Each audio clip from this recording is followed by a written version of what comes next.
అన్న కొంచెం బ్యాక్ ఇచ్చిన బ్యాక్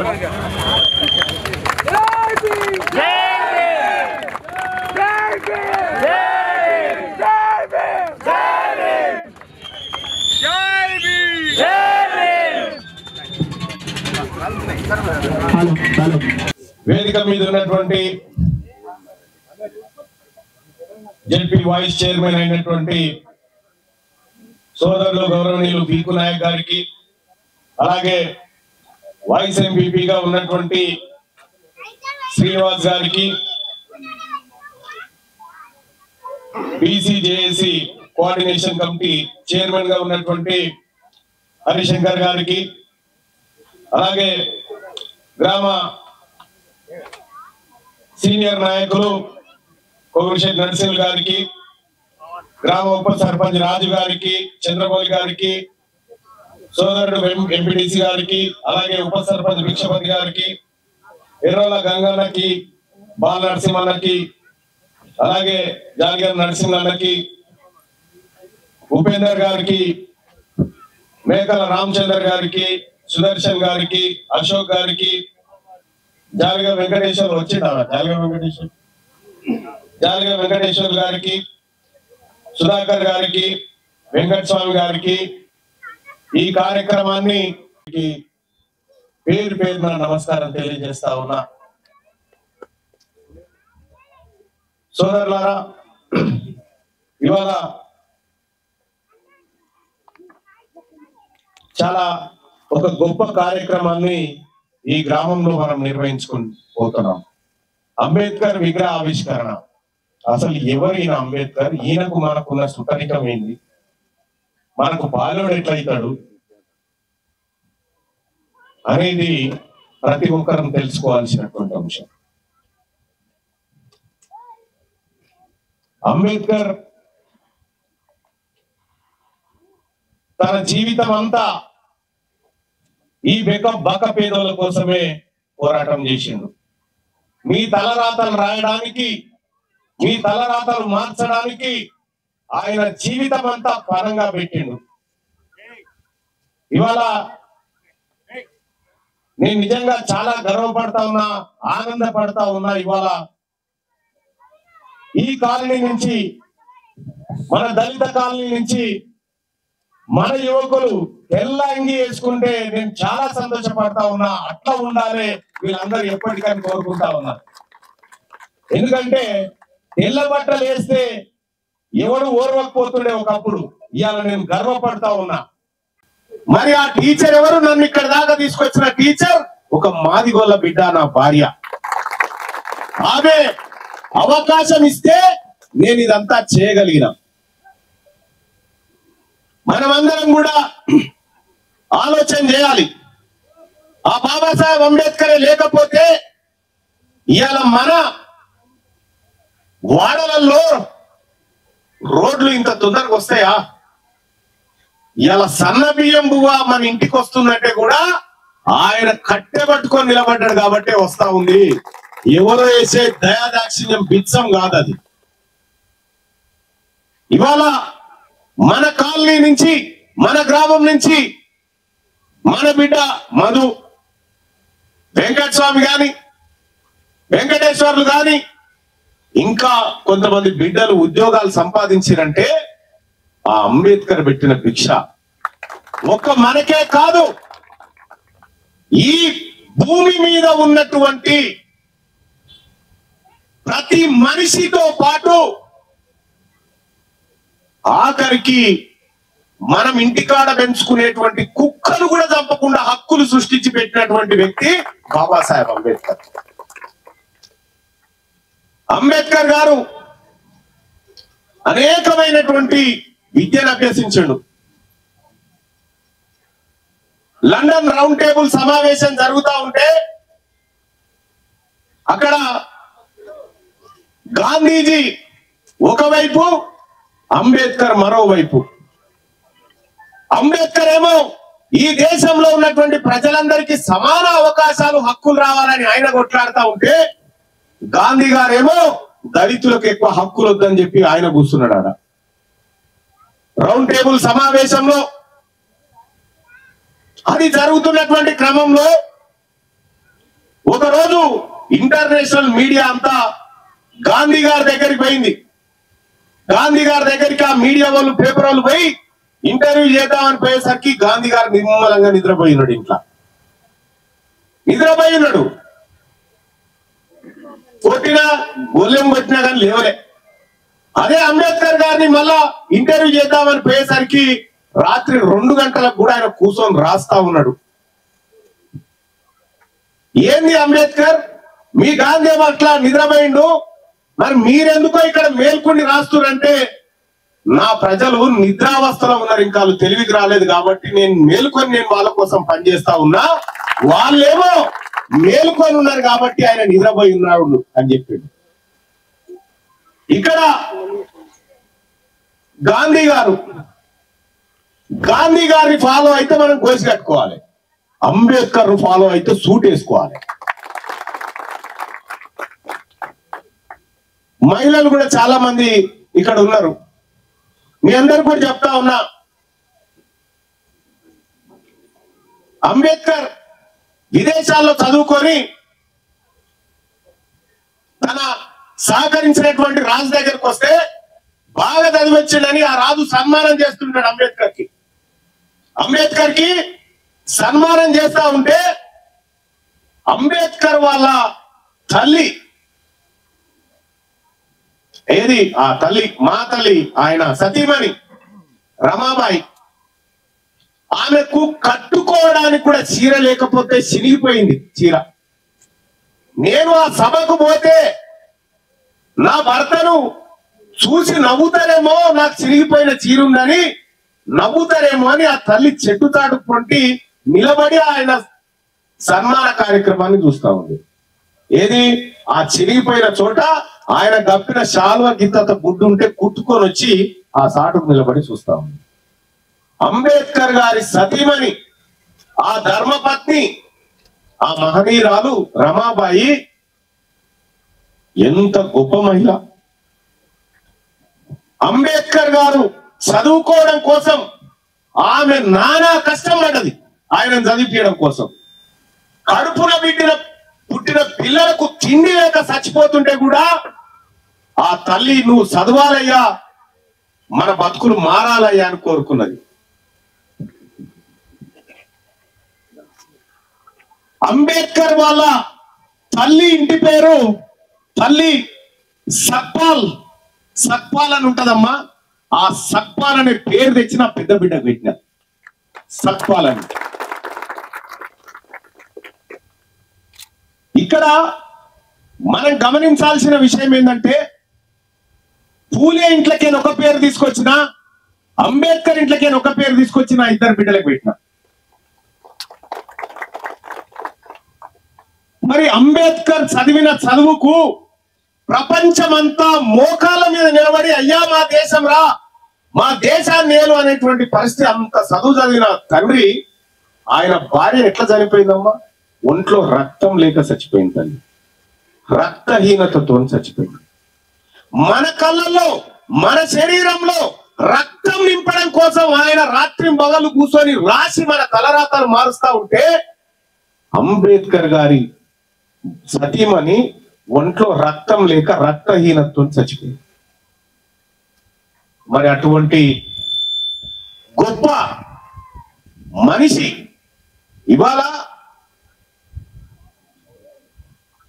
మన కాలనీలో, మన ఊర్లో పంటే అన్ని చూస్తా ఉన్నాం. గతంలో కూడా వివక్షలు చాలా చూస్తాం. మన గ్రామంలో చాలా తక్కువ ఉంటది వివక్ష, కానీ ఒక్కొక్క గ్రామంలో విపరీతంగా ఉంటది. గుళ్ళల్లో రానియకపోతుండే, ఆకిట్లకే నలవనియకపోతుండే, ఛాయ్ తాగితే గిలాసాలు అలాగా పెడుతుండే. ఇంత దరిద్రమైన పరిస్థితిలో ఇప్పుడు మనం ఎదుర్కొన్నాం. కానీ 100 ఏళ్ల కిందని అంబేద్కర్ అది చెవి చూశాడు. ఆయన మంచినీళ్ళు పోయమంటే బయలేవాడు, ఆయన తాకితే మైల పడుతుందని చెప్పారు, ఆయనను గుళ్ళకు రానియలే. కానీ ఇవాళ ఆయన చేతిలో ఉన్నటువంటి పుస్తకం ఏదైతే కనిపిస్తా ఉందో అంబేద్కర్ చేతిలో, ఆ పుస్తకం ప్రకారమే ఈ దేశంలో శ్రీరాముడు కూడా నడవాలి. ఆ పుస్తకంలో ప్రకారమే యేసుక్రీస్తు నడవాల్సింది, ఆ పుస్తకం ప్రకారమే. ఆఖరికి వాళ్ళ బతుకు బతకడానికి అందులో హక్కులు ఇచ్చిండు, మత స్వాతంత్రం హక్కులు ఇచ్చిండు అంబేద్కర్. దేవుళ్ళలో కూడా ప్రాణం పోసిన మనిషి మా అంబేద్కర్. ఇలా అటువంటి అంబేద్కర్ విగ్రహాన్ని మన ఊరు ప్రారంభంలో పెట్టుకోవడం అంటే ఎంత పెద్ద ధైర్యం ఉండాలి మనకి, ఎంత పెద్ద అండ ఉండాలి మనకి.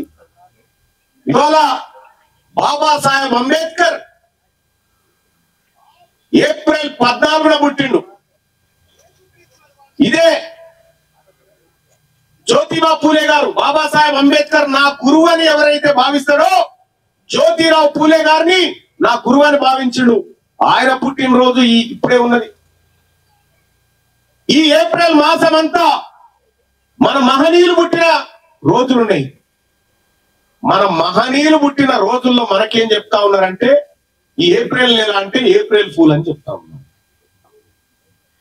ఏప్రిల్ నెల అంటే ఏప్రిల్ ఫూల్ అని చెప్తా ఉన్నారు. కాదు, ఇది పవిత్రమైన మాసం. ఇది ఇలా మనమందరం కూడా గర్వంగా గొప్పగా బతికేలా మనకు హక్కులు ప్రసాదించినటువంటి మహనీయులు పుట్టినటువంటి మాసం ఇది. ఇలా ఈ నెల మొత్తం నా సోదరులు అందరూ కూడా అంబేద్కర్ మాలడేది. ఈ నెల మొత్తం అంబేద్కర్ మాలడేది. ఆయన ఆశయాన్ని ముందుకు తీసుకుపోండి. ఇలా మీ అందరికీ తెలుసు,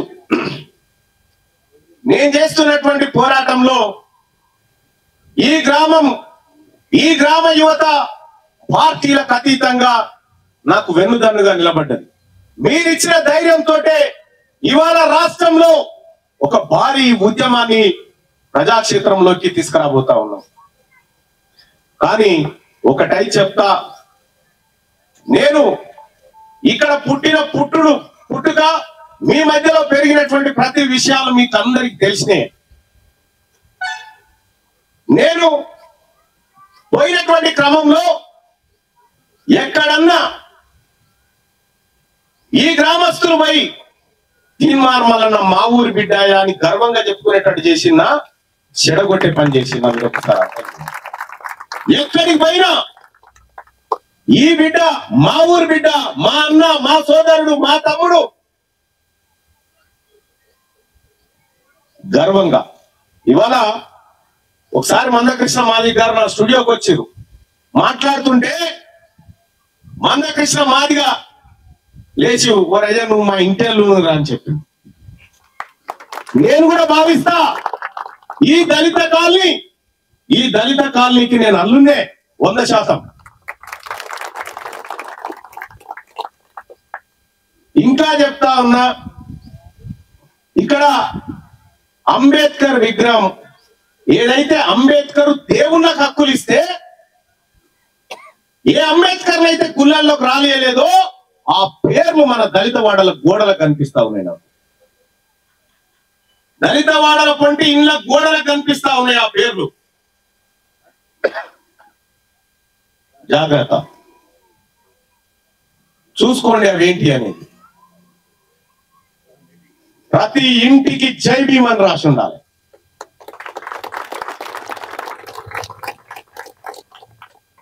ఇక ఈ కార్యక్రమం ఏదైతే జరుగుతా ఉందో నిజంగా ఈ యువకులను చూస్తే నాకు చాలా హ్యాపీగా ఉంది. నా దగ్గరికి మనోళ్ళు వచ్చి డబ్బులు కొనియమంటే నేను సీరియస్ అయ్యేది. ఎన్ని రోజులు కొడతారు, ఇంకా ఎన్ని రోజులు కొడతారు ఈ కొట్టుడు, ఎన్ని రోజులు ఎగురుతాం, ఎన్ని రోజులు దుంకుతాము. ఆ వచ్చి తాగబట్టేగా డీజేలు పెట్టుకొని తీసుకుపోతారు రాదా సావేదో. ఎన్ని రోజులు కొట్టాలి, ఎన్ని రోజులు ఎగరాలి.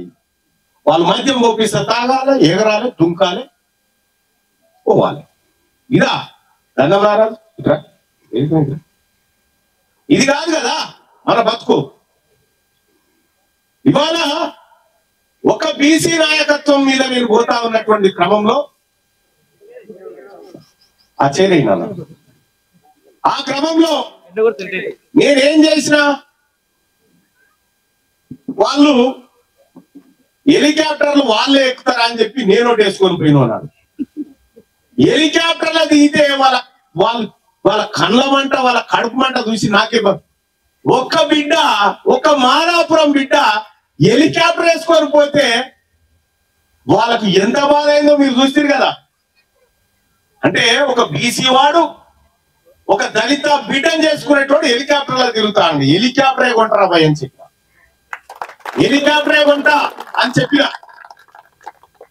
ఈ ఊరు తలరాతను ఖచ్చితంగా మారుస్తా, ఈ ఊరు దశా దిశను మారుస్తా, ఈ ఊరు గర్వంగా బతికేటట్టు చేస్తా, ఈ ఊర్లో ఉన్నటువంటి యువత సన్మార్గం వైపు పోయేటట్టు చేస్తా. ఈ యువత ఎవరైతే ఉన్నారో ఈ గ్రామంలో వాళ్ళందరికీ కూడా చెప్తా ఉన్నా, మీరు సరికొత్త ఒరవడితో ముందుకు రండి. నిన్న మొన్నటి కార్యక్రమాలు బంద్ చేయండి. ఏమైనా ఉంటే మనలో మనం మార్చుకుందాం. కానీ అంబేద్కర్ ని 2 సార్లు ఓడగొట్టిండ్రు దళితులే, 2 సార్లు ఓడగొట్టిరు. కానీ ఆయనకు ఆ వర్గాల మీద ప్రేమ పోయిందా? పోలేదే. నా ఊళ్ళకు తెలవక చేసిరా పని అనుకుండు, అయినా నీకోసం పోరాటం చేసిండు, నీకోసం హక్కులు సాధించి పెట్టిండు. అక్కడ ఒక ఆయన స్వాతంత్రం వచ్చిన తర్వాత రాజ్యాంగాన్ని రాయాలి అని చెప్పి ఈ కాగితాలను ఎత్తుకొని ఓ దేశానికి పోయినట. నెహ్రూ, గాంధీ వీళ్ళందరూ కలిసి ఈ కాగితాలను ఎత్తుకొని పోయి స్వాతంత్రం వచ్చిందా మాకు రాజ్యాంగం రాయాలని పోతే, ఆ రాష్ట్రానికి దగ్గరికి పోతే ఆయన ఏమన్నాడట, మీకేమైనా బుర్రు నాదా, నాకేమన్నా డౌట్ వస్తే అంబేద్కర్ కు లెటర్ రాసి కనుక్కుంటా, మీరు నా దగ్గరకు వచ్చిరేమయా, ఆయనే ఉన్నాడు కదా అసలైన మనిషి రాపించుకోపోయి అని చెప్పి చిట్టి తోలినాడు. అంత గొప్ప మనిషి ఇచ్చిన వారసత్వంలో మనం ఉన్నాం. ఇలా అంబేద్కర్ జయంతి గాని, మహనీయుల జయంతి గాని ఇలా దుర్ముఖమ పండుగ చేసినట్టు చేయాలి. మనం ఇలా పండుగ చేసినట్టు చేయాలి ప్రతిసారి.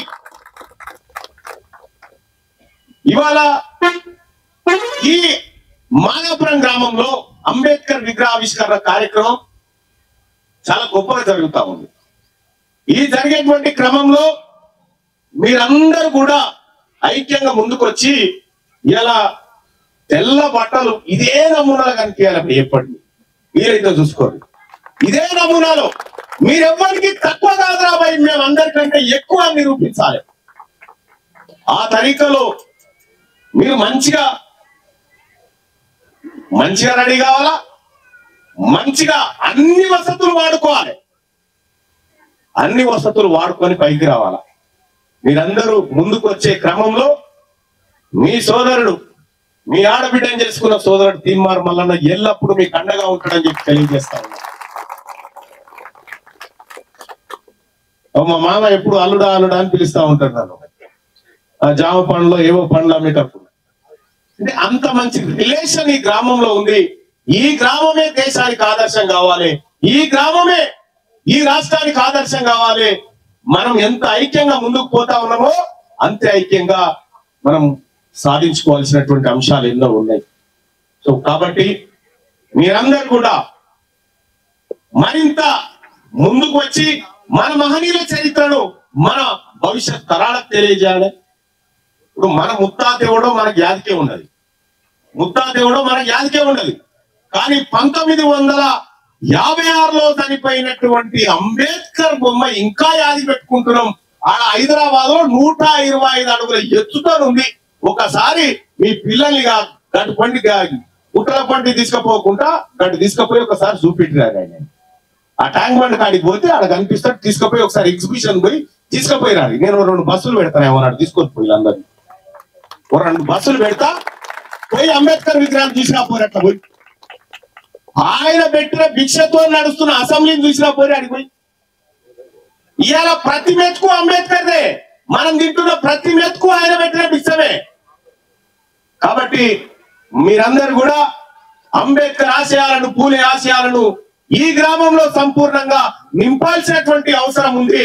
అదే విధంగా ముందుకు పోవాల్సినటువంటి అవసరం ఉందని గుర్తు చేసుకుంటూ, సరే ఇప్పటికే చాలా ఆలస్యం జరిగింది.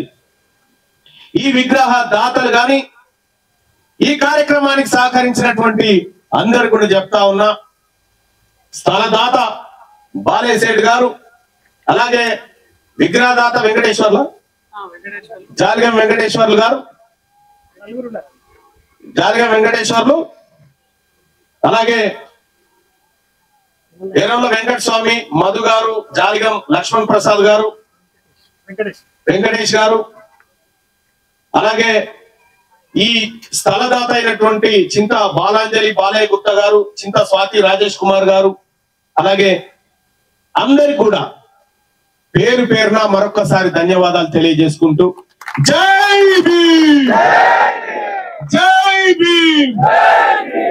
మీ ప్రతి ఒక్కరి ఇంట్లో దేవుళ్ళు దేవతల ఫోటో ఉన్నా లేకపోయినా గాని అంబేద్కర్ ఫోటో ఉండాలి, ఆయన భార్య ఫోటో ఖచ్చితంగా మన ప్రతి ఒక్కరి ఇంట్లో ఉండాలి, ఉండే విధంగా చూడమని చెప్పి మీ అందరికి తెలియజేసుకుంటూ, అలాగే ఈ లైబ్రరీ ఇక్కడ ఒక లైబ్రరీ ఏర్పాటు చేద్దామని చెప్పి ఆలోచన చేస్తా ఉన్నారు. ఆ లైబ్రరీకి నేను కావాల్సినటువంటి నిధులను నేను మంజూరు చేస్తా ఉన్నా అని చెప్పి తెలియజేస్తా ఉన్నా. Thank you so much.